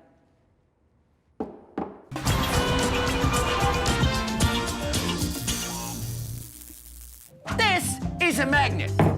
This is a magnet. This is a magnet. This is a shoe. What's the difference? To know that, you have to know your magnets. This is a donut. It does not stick to this magnet. This is a spoon. It sticks to this magnet. These paper clips stick to this magnet. This shoe does not. So what is attracted to magnets? Only things that are ferromagnetic. Here's the difference. Horseshoe, horseshoe magnet. This one is a magnet. This one is not. But the horseshoe sticks to the horseshoe magnet because this one's a magnet and this one is ferromagnetic. Only things that are ferromagnetic are attracted to magnets. Things that are not attracted to magnets, they're not ferromagnetic. Plastic, banana, mitten, sandwich, magazine. No, but how do you know? Do you go around the world sticking a magnet to every single thing one at a time? Hey, Ma, I need you to come over. I need to see if you're ferromagnetic. No, ferromagnetic. No, you don't need to do that. First of all, only metals are ferromagnetic. So that eliminates all your clothing, your luncheon meats, your magazines, what have you. Everything that's non-metal, you don't need to worry about. Never mind, Ma, it doesn't matter. But this clock is metal. It doesn't stick. Well, not all metals are ferromagnetic. Mainly just the ones with iron, nickel, or cobalt. And there you have it. Now you know your magnets. I hit the phone on the magnet there. Okay, can you hear me, Ma? Hang up the phone. Hang up the phone, Ma. Oh, hey, how are you? You ever think to yourself, no matter what I do, I can't seem to get anywhere. I can't get enough traction? Well, you, my friend, need some more friction. Which one of these two shoes has more friction? Take a closer look. Huh? Right, bam. This one doesn't have a lot of treads. It doesn't have a lot of friction. But this one, it's got metal spikes on the bottom. This is called a cleat, and the spikes are for helping you grip onto the grass when you're playing soccer or golf, increasing its friction. Why do you think skis are smooth on the bottom? Come on, look at that. It's so smooth and glidey. My hand I can barely even touch the surface. It just slides right off. It's sort of glidey and smooth. They're smooth to help you glide across the snow, reducing their friction. Why doesn't this box slide down this ramp? Friction. This roller skate has wheels. Wheels reduce friction. But when I push the roller skate, how come it doesn't just keep rolling forever and ever and ever and ever? And going all the way around the world and writing a memoir. Say it with me. Friction. Louder. Friction. Can't hear you. Friction. Little too loud. Friction. Ease it back. Friction. How can I hang onto this rope without falling? Friction. How can I jump down on the floor without falling over? Friction. And now you know your friction. Your friction. Your friction. Come on. Uh-oh. Oh, Ramona, the friction sign is broken. Reset. Uh-oh.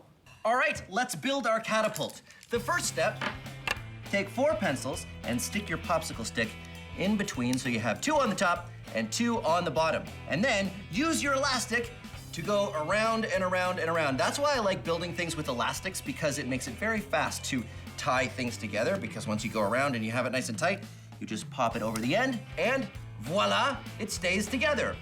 And that is how you start making your frame. Put more pencils on that side and another popsicle stick on the other end, held on at the corners with more elastics. Then take even more elastics and put them right around the middle until you get this. I've added a few more elastics around the middle here, and that is where we're gonna get all of our elastic force. I think I have 6. The more you use, the better it's going to work.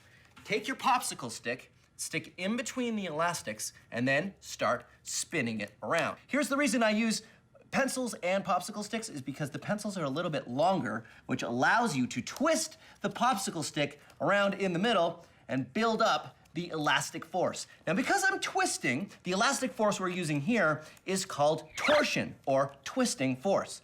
When you feel you have enough torsion, pull your popsicle stick down a little bit so it won't unwind on you, and you'll see that you have all kinds of elastic energy. Then take your spoon and stick it on the popsicle stick, and you can also break off the popsicle stick if you want to make sure it's the right length. And it works like that. To make the frame, you just need more pencils and elastics. The trick is to make a triangle with 2 pencils attached to your frame. They should stick up right where your catapult arm would be fully upright. Then, take a final pencil and put it across the top.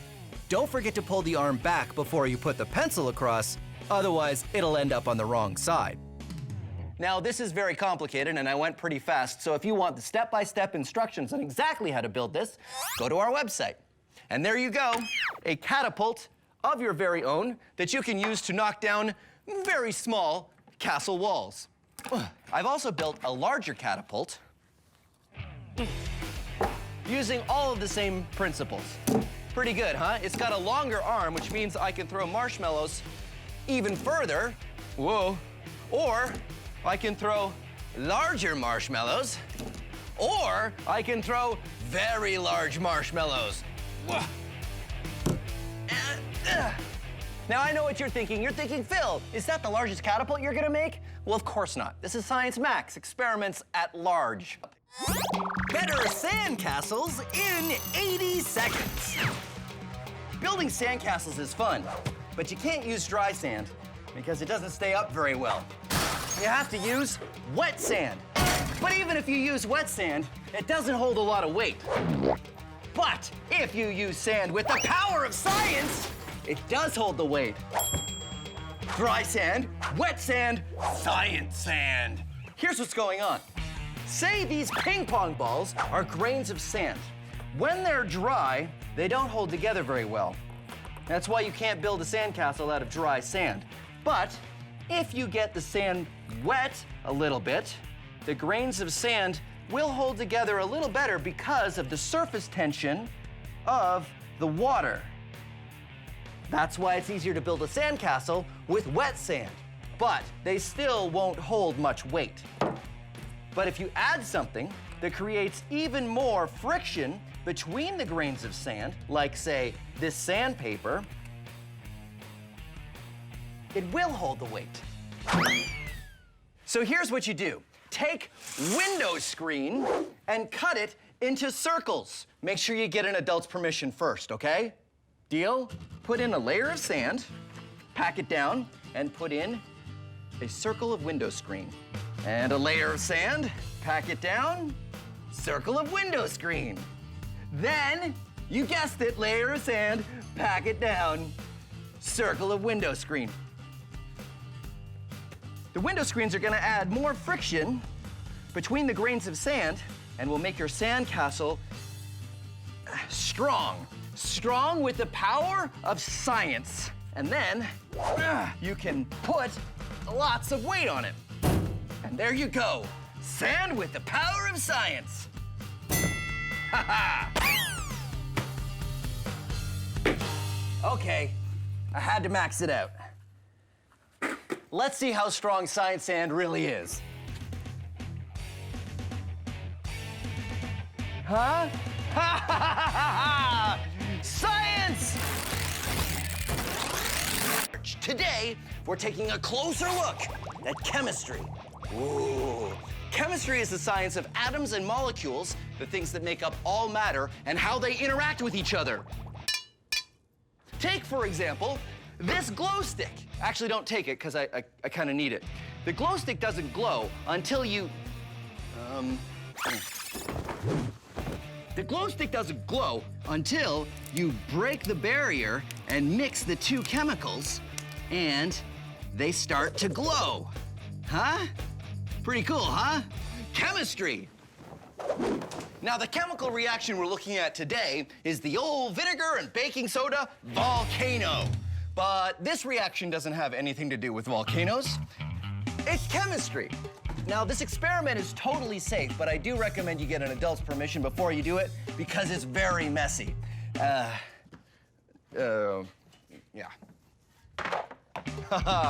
First, you're gonna want baking soda and vinegar. These are your two main ingredients, but you'll also want dish soap and red food coloring if you want it to look a little bit more like lava. Now, I like to mix the baking soda, red food coloring, and dish soap together with a little warm water, so all you have to do is add the vinegar. And when you do, this is what happens.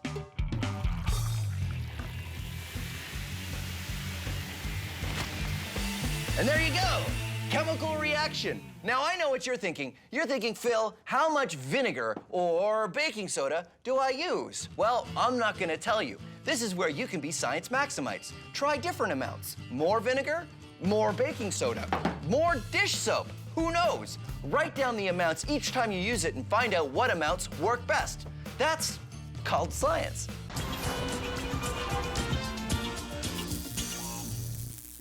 That's good, Ramona. Put it in the background. Put the sign in the background.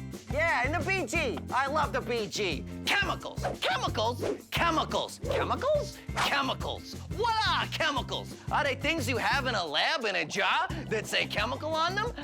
Well, yes. But if that's all you think chemicals are, then you need to know your chemicals. Turns out the stuff in the jar is a chemical, but the jar itself also made of chemicals. The table I'm putting it on, made of chemicals. My lunch, chemicals. Roller skate, chemicals. My jacket, chemicals. This guitar, chemicals. My shoe, chemicals. This watch, chemicals. This fish, chemicals. Chemicals, chemicals, chemicals, chemicals. Me, chemicals. You, chemicals. Ramona, chemicals. No, I said your chemicals. Never mind. This is it. The periodic table of the elements. All matter in the universe is made up of these pure elements. They go together in different ways to make up everything. All matter. Think of it like building blocks. These little atoms are some of the elements on this periodic table. You got 1 oxygen, 2 hydrogen, bam, you got a water molecule. 1 carbon, 2 oxygen, hey, it's carbon dioxide. 2 carbon, 2 oxygen, 4 hydrogen, skadoosh, vinegar. 1 sodium, 1 chlorine, hey, that's salt. All matter in the universe is just the stuff on here combining into these. And now, you know your chemicals. Sugar. All right, Talina, you ready? Yep. You're gonna pour all your baking soda in the fish tank, and I'm gonna pour the vinegar into this bucket, because you don't wanna pour them together right away. Okay, you ready? Yep. Okay, go for it. When you're doing your PhD in chemistry, do you get to do stuff like this? Yeah. Really? Got to do a lot of fun reactions in the lab. Oh, I'm jealous. Have you ever done this much vinegar and baking soda in one time? I can't say I ever have. There you go. That's what I like to hear. I already put the soap in the bucket so it would mix with the vinegar when I poured it in. Are you done your baking soda already? I am. I'll pour faster. Oh, faster. It smells vinegary. It smells vinegar. It makes me want French fries. Okay, Talina, you take this very full bucket of vinegar and dish soap. Thank you. I will take this one. Uh-oh, we still have our third bucket. Okay, I'll do these both at the same time. Okay, ready? On the count of 3. 1, 2, 3. Whoa! Whoa! Whoa! Wow. Okay. That's awesome. So the one thing it didn't do, it didn't shoot up in the air though. Yeah, it's because the top is quite open, so you would need to constrict it to get it to shoot up. Oh, yeah, because we're using just sort of a square, a rectangular prism container. We should get something that's maybe something more like our vinegar bottle, right? Because there's lots of space down here, but then it forces it into a tighter opening at the top there, like a volcano. Yep. And what else can we do to make it even more powerful, to max it out? Vinegar is only 5% acid, the rest is water, so you could try using 100%. So what kind of acid is vinegar? It's acetic acid. So vinegar is actually only 5% acetic acid and 95% water. So you can get 100% acetic acid? Yeah. Can you get 100% acetic acid? Yes. Awesome. Why don't we get a container that's sort of shaped like a funnel, like a volcano, and 100% acetic acid, and we'll do it again. Sounds good. All right, let's do it. This is a string. You can pull a string, but you can't push a string. Well, you can. You can push a string. You really can. Okay, quit it. Quit it.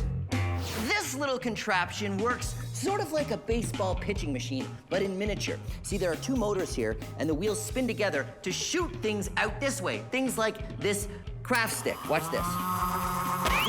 Whoa! Let's watch that again. Whoa! But now, watch as I put a large loop of string through. What? Pushing string. How does this happen? Hello? I don't suppose it's the Magnus effect? No, it's not the Magnus effect. No, it's all right. I'll be in my lair if you need me. Okay, right. Bye. Right, where was I? I believe you were at, the reason why this works is... Right, pushing string. How does this happen? It's all because of inertia. Check it out. The wheels are pushing the string through fast. It's got some weight, and it's got some speed, which means it has some inertia. So when it goes this way, it wants to keep going this way. But it goes all the way to the end, and then, because it's a loop, gets sucked back in this way, which means all of this inertia, you can sort of overcome gravity. Pushing string. Science. Pressure happens when you squeeze something or compress it. Solids do not compress very well. I will demonstrate. Solid? Is it compressing? No, okay. Liquids don't compress very well either. You can demonstrate this for yourself by getting a plastic water bottle and filling it right to the very top with water and putting on the cap and squeezing. You'll find that you can't really squeeze the bottle very much. But if you empty out half of the water, no, don't pour it on the floor, and then put the cap back on the bottle and try to squeeze it, you'll find that you can squeeze it a lot more. That's because gases compress much easier than solids or liquids. Here's what's going on. Say this container is, well, any container, and these magnets are air molecules. Now I'm gonna put the magnets in pole to pole so they repel each other and wanna stay a certain distance apart, just like air molecules do. There we go, a container at normal gas pressure. Now watch what happens when I add more gas molecules. They start to get squeezed together. And if I add more, the amount of space that each one gets is less and less. Now this container is under a lot of pressure. These molecules really want to escape through the top of the container, but they can't because I'm holding them down. If I took something like this plunger and I pushed them down even more, now they're really under pressure. They want to get out, but they can't because I'm holding them in. Now watch what happens when I let them go. They all pop out the top, and the container has returned to normal gas pressure. That's what happens when we put gas in a container like this one. These containers that hold compressed gas are made out of solid steel because you need something really strong or it might explode if you put too much gas pressure in it. That's why these are only filled up by professionals who know exactly how much pressure it can take. That is the power of pressure. This is a climbing frog. Why does it climb? Because of science. I pull on this rope, and then I pull on that rope, and I pull on that rope, and he climbs up the ropes. And why? Well, because of friction. The secret is 2 straws. The straws are pointed away from each other at the bottom. This allows it to climb thanks to friction. Take a closer look. When I pull on one string, it pulls straight, which makes the frog pivot. That string slips through the straw because there's not a lot of friction, but there's lots of friction on the other side because of the angle. So one side of the string goes down, which makes the other go up, which means the frog goes up with it, all thanks to friction. So now, let's max it out. This is a super maxed out climbing frog. Just like the small version, I have a rope going through 2 tubes. I pull on one rope and the other holds on by friction. Then I switch. And it does work. It's just a lot harder to pull on the ropes. But it totally works. Whoa, guess what? There, and then this one, and then that one, and then that one. Yeah! A giant climbing frog! All because of friction.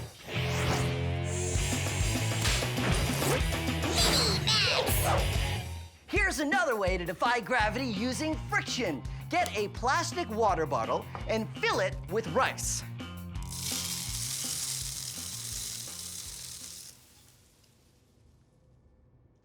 Take two. So get a plastic water bottle and fill it with rice using a funnel.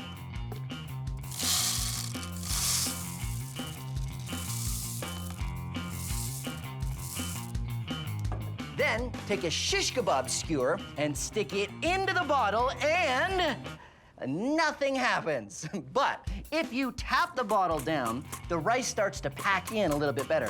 See how the level of rice is lower? Which means you can add more rice.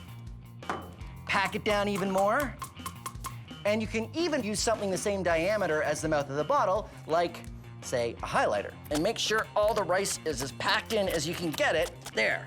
Now the rice is really packed in there. And when I stick the shish kebab skewer in, the friction between the pieces of rice and this wood is enough to lift the bottle using nothing but friction.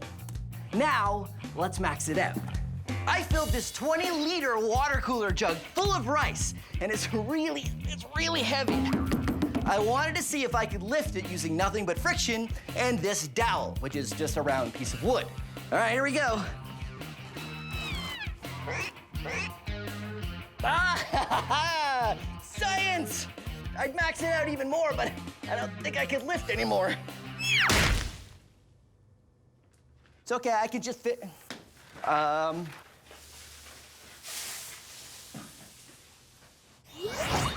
Newton's first law in 60 seconds. Newton's first law says an object in motion tends to stay in motion. So why don't they? See, if I was to throw this, it doesn't stay in motion, it doesn't keep going, it slows down and falls to the ground. Well, the whole law states an object in motion tends to stay in motion until an external force acts upon it. So what forces are acting upon this? Well, gravity for one, pulling it down towards the ground, and friction, specifically air friction, slowing this down and making it stop.